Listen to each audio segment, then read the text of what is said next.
They called it education, but it was conditioning. From an early age, they taught us to obey the clock, not time itself. We learned to wait for the bell, to fear mistakes, and to trade curiosity for security. The first lesson was clear. Serve the system, and the system will feed you just enough to keep you hungry. Years passed, and the pattern repeated itself. The school built workers, not thinkers. Obedient minds are more valuable to rulers than free ones. They taught us to chase grades, not wisdom, to seek approval, not understanding. And so we entered the grand labyrinth of modern slavery, disguised as success. When we left the classroom, the world greeted us with the same rules in another form. The office became the new school. The paycheck, the new grade. Those who questioned were labeled dreamers. But every empire begins with a question whispered in defiance of obedience. I saw men celebrate promotions that chained them tighter. I saw women trading their dreams for status and calling it growth. They believed they were climbing a ladder, but it was a wheel. A rat race without a finish line, designed to keep everyone running while a few quietly rest. No one told us that money, in truth, was never the goal. It was the mirror of power. And power, in essence, belongs to those who control choices. The rich don't work for money. They make money work for them. The poor, unaware, trade their lives for paper that loses value with each sunrise. The system never feared poverty. It feared awareness. That's why the school taught formulas, not freedom. They spoke of history, not vision. They glorified labor, but despised independence. For a free man cannot be ruled, and an awakened mind is the most dangerous weapon ever forged.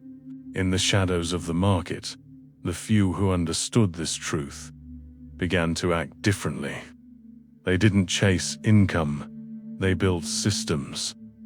They didn't seek jobs, they created them. And while most argued about wages, the wise learned to profit from the very arguments of the crowd. There was a young man among them, a curious soul, who saw through illusions.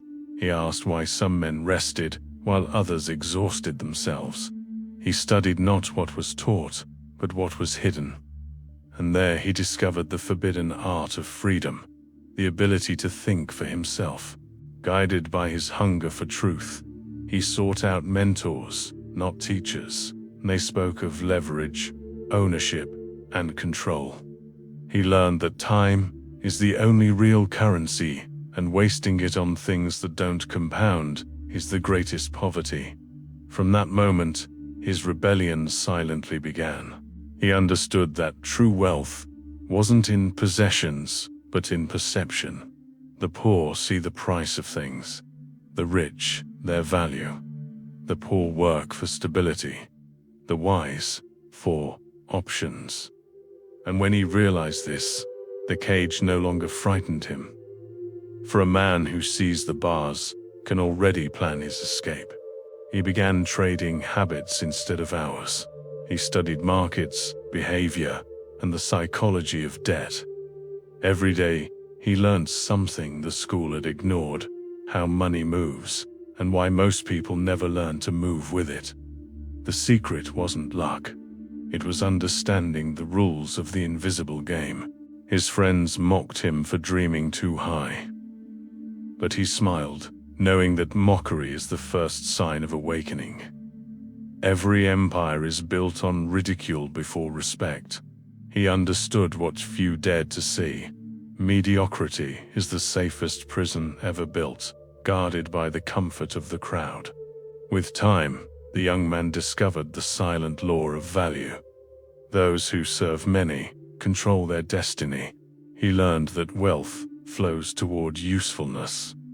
Money doesn't follow effort, it follows intelligence applied with purpose. And he vowed never again to trade time for a salary. He began building something greater than income: leverage. He created systems that worked even while he slept. He transformed ideas into tools and tools into streams of value. Each day, he detached further from dependence, understanding that freedom requires design, not desire. The world called him lucky. But luck is the name the lazy give to discipline. While others sought comfort, he sought capacity. While they bought luxuries, he bought time. Each sacrifice he made was a brick in the fortress of autonomy. And within those walls, he found peace. His transformation frightened many. Friends drifted away, unable to understand his silence. But silence was his strategy. It kept him unpredictable. He learned that visibility is vulnerability. The wise grow in shadows before shining in daylight. And so, he guarded his ascent like a secret. He read ancient texts, learning from minds long gone. From Machiavelli, he learned that the appearance of virtue often hides the hunger for control. From the Stoics, he learned that self-mastery precedes all power. The young man no longer sought success, he engineered inevitability. In his solitude, he understood the cost of clarity. Awareness isolates the thinker from the herd.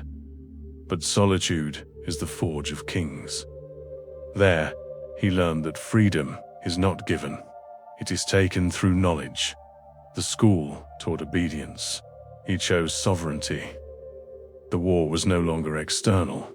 As his wealth grew, so did his understanding of its fragility. He saw men richer than nations crumble from ignorance. He realized that without wisdom, fortune becomes a burden. And so, he shifted his goal from earning to enduring, building wealth that could outlive the storms of time. He wrote his first manifesto. The true escape from the rat race begins not with quitting your job, but with quitting your ignorance. His words spread quietly, awakening minds. And now, before we continue, if these truths echo within you, like, share, and comment. Let your voice join the rebellion. The apprentice and became legend among thinkers. His words spread across hidden circles, whispered like prophecy. People began questioning their routines, their debts, their blind loyalty to comfort. The system trembled, not from revolt, but from reflection. Minds were awakening. He warned his readers, freedom is not comfort, it is responsibility. Many wanted wealth without weight, power without wisdom. They sought shortcuts where none existed. But the apprentice knew, a man unprepared for freedom will soon rebuild his own prison. This time, made of gold. Governments ignored him, but the people listened. His writings traveled from markets to mansions. Workers quoted him at night, merchants at dawn. Each phrase was a spark, lighting fires of independence across the world. The revolution of thought had begun, without banners, without blood. In time, disciples appeared, curious, bold, and restless. They followed not a man, but an idea. They studied his words as soldiers study maps. Each lesson became a compass for those lost in the labyrinth of labor. And slowly, a silent army of thinkers began to rise. The apprentice taught that money amplifies the soul, it doesn't change it. The greedy become more corrupt, the wise more generous. Wealth reveals what poverty hides. Do not chase money, he wrote, chase clarity. For the man who understands value never needs to beg for price. His influence grew, but so did the danger. The powerful feared him, for when men stop obeying, rulers lose control. They labeled him a heretic, a dreamer, even a fool. Yet every insult only proved his point. Truth is always mocked before it is imitated. The apprentice vanished one night, leaving only his manuscripts. Some say he fled, others believe he was silenced. But ideas, once born, cannot die. His words multiplied like seeds on the wind. The wise collected them. The fearful tried to burn them. But wisdom burns brighter than fire. Decades passed. The world changed its clothes, but not its soul. New schools, new jobs, same cages. The race continued. Shinier wheels, faster rats. Yet in every generation, a few found the old writings and whispered, "We were not born to run in circles." Those who read him deeply began to transform. They stopped chasing raises and started building freedom. They learned that the real asset isn't cash, it's control. The one who owns his time owns the world. And once a man owns his time, he can never again be enslaved by another. His philosophy spread through whispers, then through networks. It evolved, but never diluted. The apprentice had planted not a theory, but a mindset. His legacy lived not in temples or books, but in habits. And habits, once awakened, cannot return to sleep. Even those who mocked him found themselves quoting his words unknowingly. For truth, once spoken, becomes air to enters lungs without permission. The apprentice had disappeared, but the world he dreamed of was forming in secret. The invisible became inevitable. Among the powerful, panic spread. They realized control no longer required chains, it required narratives. So they created distractions, illusions of progress. The rat race was repainted with luxury, and the slaves began to smile. The cage had become digital, yet the song remained the same. But a few saw through it. They understood that convenience is the new control. The easier life becomes, the softer the mind grows. The apprentice had warned of this. A people that trades effort for ease will one day pay freedom for comfort. His words echoed truer than ever. Generations rose and fell. Empires of information replaced empires of iron. Knowledge became abundant, wisdom rare. People mistook data for truth, opinions for facts. The apprentice's message survived like a whisper in the wind, subtle but eternal. A new era began. Machines learned faster than men.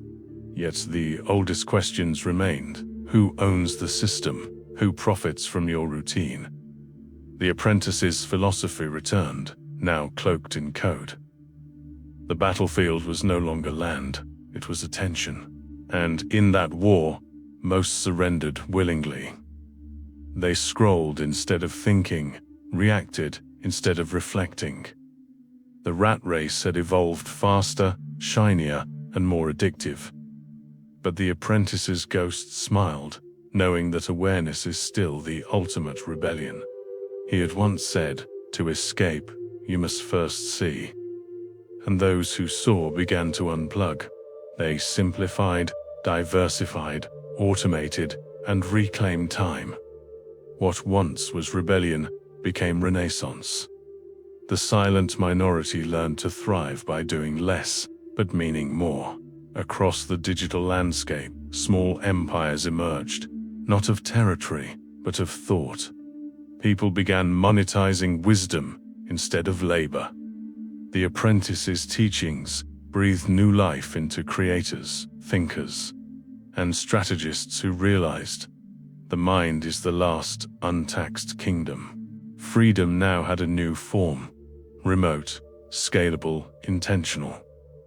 Men who once feared scarcity now built abundance through design.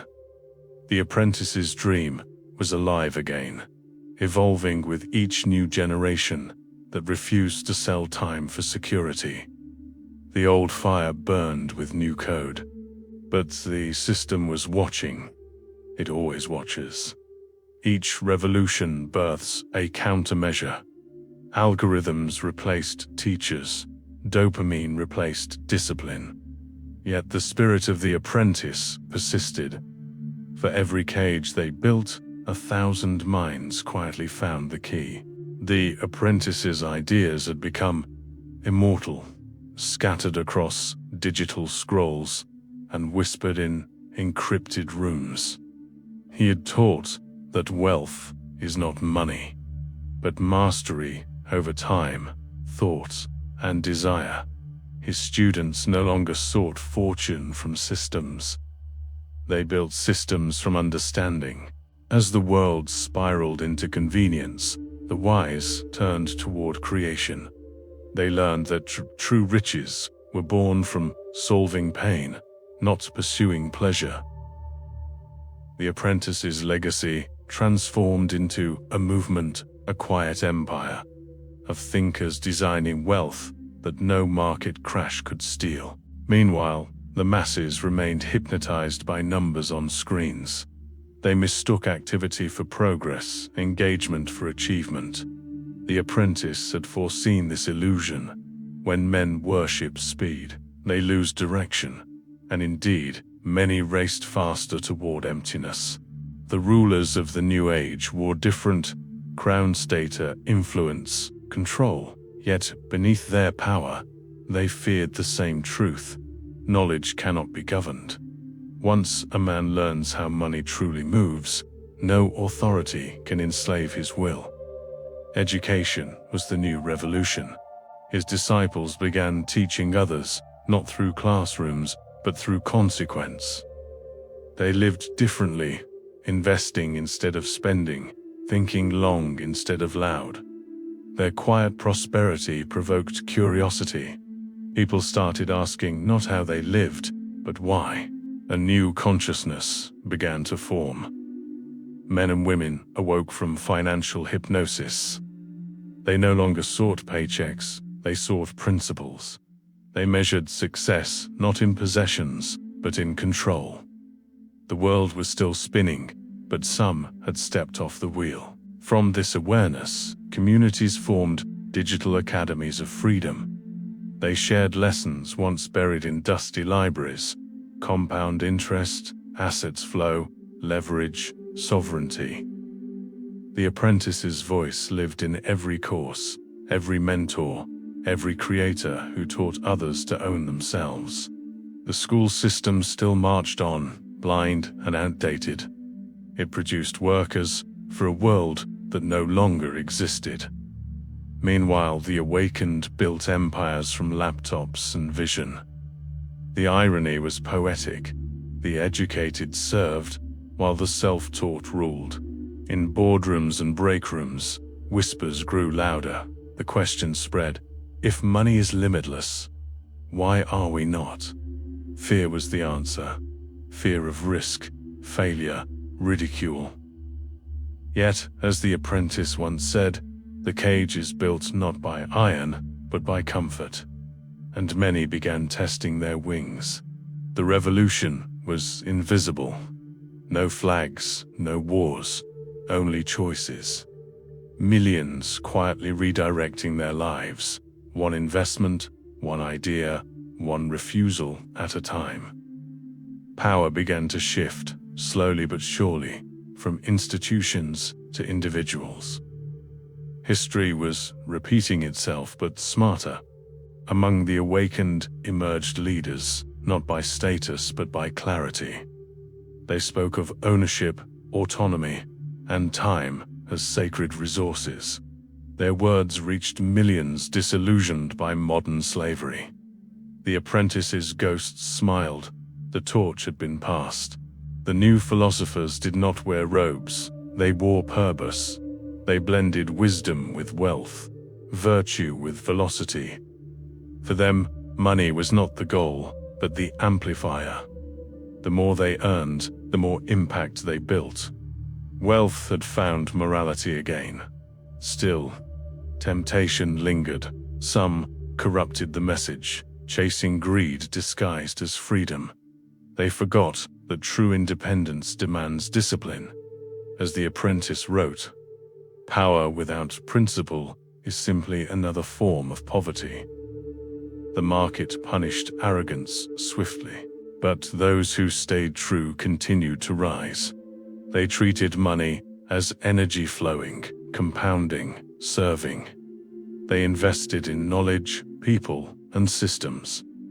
Their fortunes grew silently, unannounced, unstoppable. The new age belonged not to the loud, but to the learned. The apprentice's philosophy became timeless law. The rich buy time, the poor sell it. People began to understand this truth not as metaphor, but as mechanics. Every hour spent without purpose was a tax on the soul. Every moment invested in mastery, a dividend of destiny. The old economy cracked under its own weight. Workers demanded meaning, not meetings. Employers lost control as creators rose. Capital no longer obeyed borders, it followed attention, innovation, and courage. The apprentice's prophecy had unfolded. Control the flow, and you control the future. Yet, amidst this awakening, chaos bloomed. Many chased freedom without foundation. They quit jobs with no plan, traded recklessly, sought shortcuts. Freedom without discipline became another trap. The apprentice's wisdom returned like a whisper. Liberty without order is self-destruction. Those who listened built balance. They embraced simplicity over spectacle. Their wealth was quiet, their peace loud. They understood that the ultimate luxury is not excess, it's choice. The apprentice had been right. Wealth is not having everything, but needing less. Generational wealth began to emerge, not through inheritance, but through intention. Parents taught children about ownership instead of obedience. The old cycle cracked. The new one began. For the first time, freedom was being designed, not demanded. And as the world entered this new dawn, a single question remained, spoken, eternal. Will men use wealth to build or to bind? The apprentice's writings ended here, but his silence said more than his words. For in silence, every man meets his truth. Years after his disappearance, a hidden manuscript surfaced. It was titled The Sovereign Path. Inside, the apprentice had written, "One day, men will own nothing but their time, and that will make them kings." Scholars debated its meaning, but the wise understood. Time is the final empire. Within those pages lay no formulas, only reflections. He wrote that money is a servant of purpose, not its master. Those who chase wealth lose it. Those who serve value attract it. The text became a mirror for each read, revealing whether they were masters or slaves of their ambition. The manuscript spread online, its verses quoted across platforms.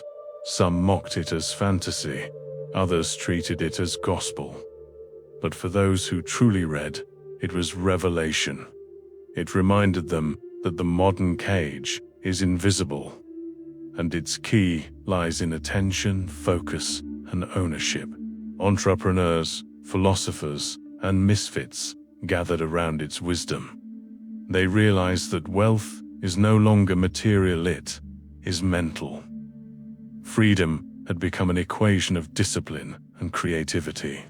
The apprentice's ghosts guided them still, through algorithms and whispers of insight.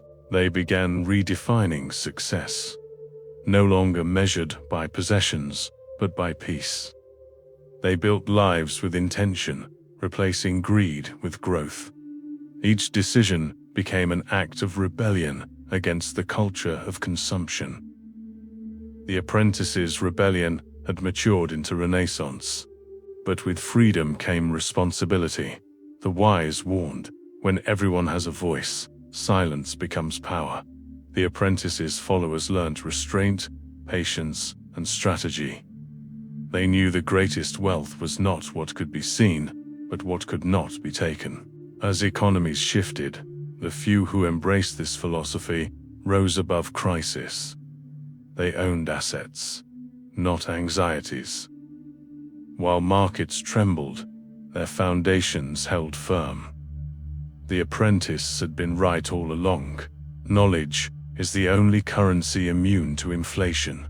Nations changed, systems evolved, yet the core truth endured. The rat race was never a physical trap, it was mental. The true escape was not quitting a job, but reclaiming the mind.